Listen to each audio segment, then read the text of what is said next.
For today's science lesson, we are going to be learning a little bit more about birds, especially why do birds have beaks? Let's get started. Hi, it's Doug. Do you have a favorite animal like this girl has here?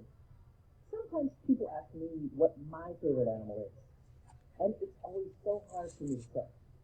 I like turtles a lot, but the more I learn about animals, the more amazing animals I find out about. Like when I first became a science teacher, I got a pet chameleon like this. Now check this out. Look at how a chameleon's eyes move. It can look in all directions. And when a chameleon walks, they look so strange. Those feet they have are actually better suited for gripping onto tree branches than walking on the ground. But my favorite thing about my chameleon is this. When you put an insect in there with it, like a cricket, that's maybe a chameleon's favorite food. Watch what it does. Oh, wow. Now let's watch that one more time in slow motion. You see that? A chameleon's tongue is longer than its own body. Now look at this little animal. It's a fish, but not all fish are the same. This one is called an archer fish, and you've got to see what it can do. It's a little hard to tell, but there's a bug on the branch up here. Okay, watch what happens.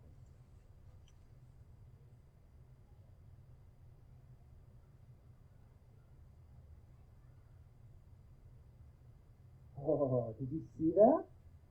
Watch it again. It squirted water out at the bug, and then when the bug fell into the water, it went up and ate it. Wow. Over the next few mysteries, we're going to see lots of interesting animals. One of the things I want to convince you of is that it's almost as if animals have superpowers. Some of them are able to do amazing things. Animals don't do amazing things just to impress us, though. Notice how these animals we just saw, the chameleon and the archerfish, were doing amazing things in order to get food, one of the needs that all animals have in common. There isn't just one way to get food, though. Different animals have different ways of doing it, sometimes involving special body parts. The chameleon has a tongue that's really sticky and really long. The archerfish has a mouth that can act like a hose or a faucet, spraying water in a little jet. This is one way to think about animals.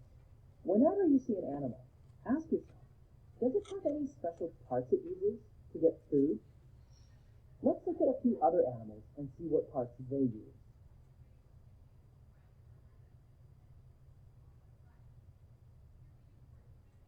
What special part does this animal use to get its food?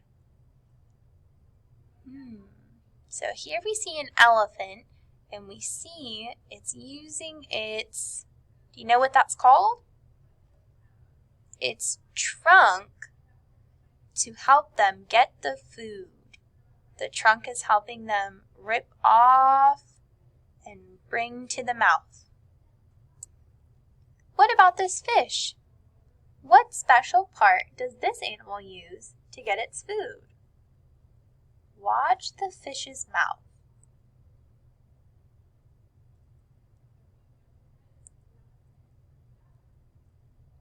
Wow! So the fish is extending its mouth out. It's pushing it out so that it's able to grab its food. Watch it again.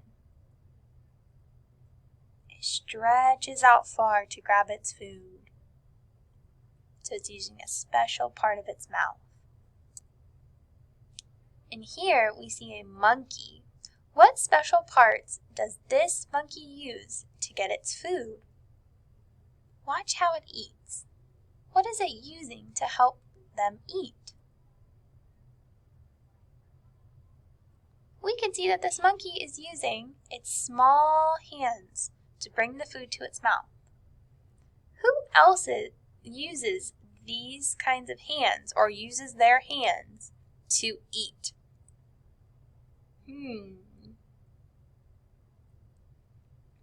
think about humans. We use our hands every day to help us eat, whether we're bringing food to our mouth with our hands or if we're picking up a spoon or a fork to bring food to our mouth. We also use our hands. It's interesting to watch how wild animals get their food. Sometimes it can be hard to find wild animals to watch in your neighborhood, though. But I'll tell you one group of animals that I bet you can see lots of, no matter where on earth you live. Birds. If there's one thing birds do that's like a superpower, it's the fact that they can fly. But that's not the only thing that's amazing about birds. Think about how birds solve the problem of finding and grabbing food. They don't have any hands. They don't even have teeth. A bird has to use its beak to get food. And there are so many different kinds of beaks. Beaks like this, and this, and this, and this. Look, there's not just one kind of bird beak. Bird beaks are all sorts of different shapes and sizes. Why are they different? That's what we're going to explore in today's activity. Why do bird beaks have such different shapes and sizes? Both of these are birds you might be able to find living near you. This is a little bird you might find near your house. It's called a warbler. And this is a water bird you might find near a pond or lake. It's a duck. How are these beaks different?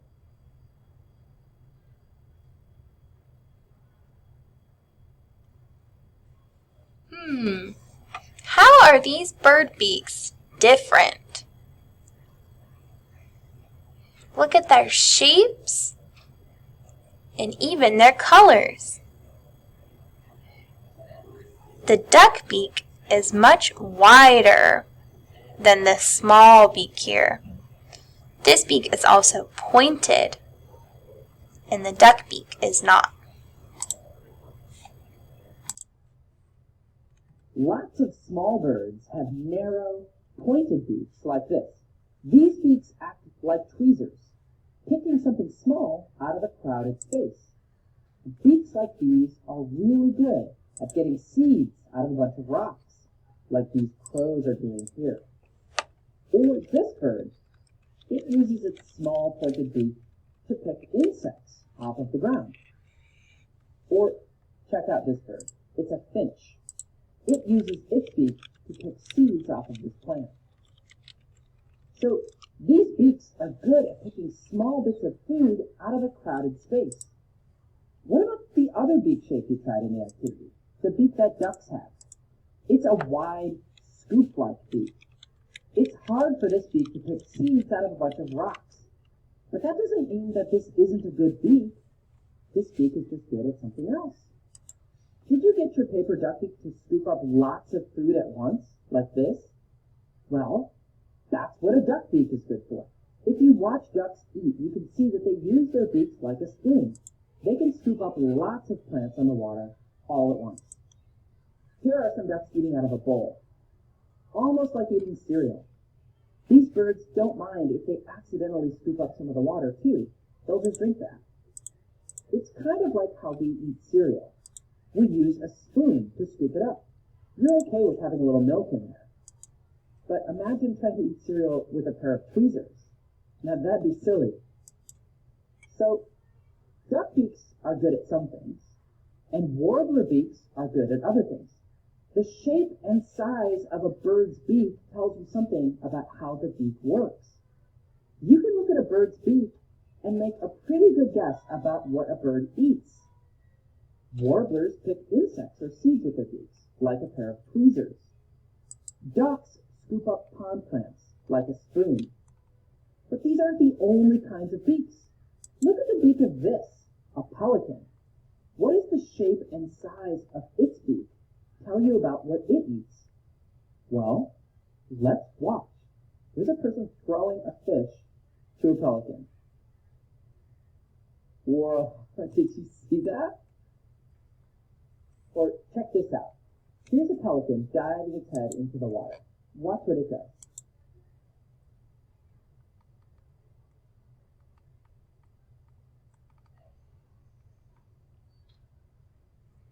almost hard to believe this, but a pelican uses its beak like a fishing net. Its beak is so big and stretchy, it can dive into the water after a school of fish and either grab lots of fish at once, or in this case, you can see it used it to catch a pretty big fish. Now, what about other beaks? Have you ever seen this bird? It's a hummingbird. It has a long beak, like a straw, which is perfect for what they eat. Hummingbirds can use their beaks to reach deep into flowers and slurp some of the sugary nectar that's found inside of every flower. Now, what about a flower that's this long and narrow, though? No hummingbird could reach its beak into that, right? Well, this is actually no problem for this hummingbird, the sword-billed hummingbird. It has the longest beak of any hummingbird. Watch it use its beak to eat.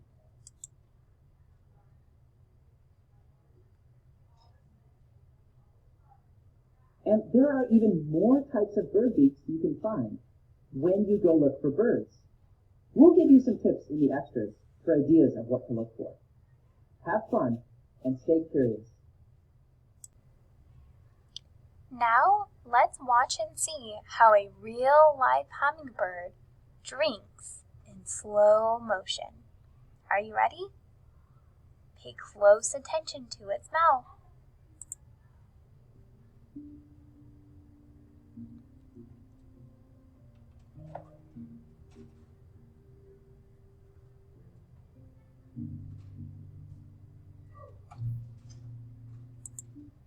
Here, we see the hummingbird's tongue is actually coming all the way out of its mouth to grab the water. Watch it move.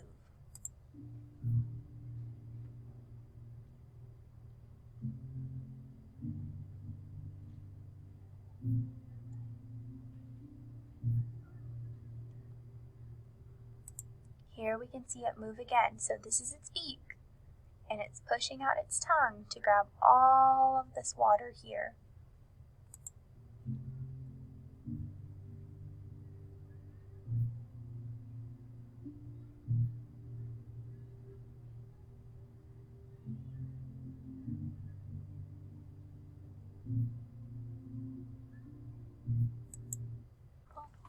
It's so amazing to get to see a hummingbird at such a close view.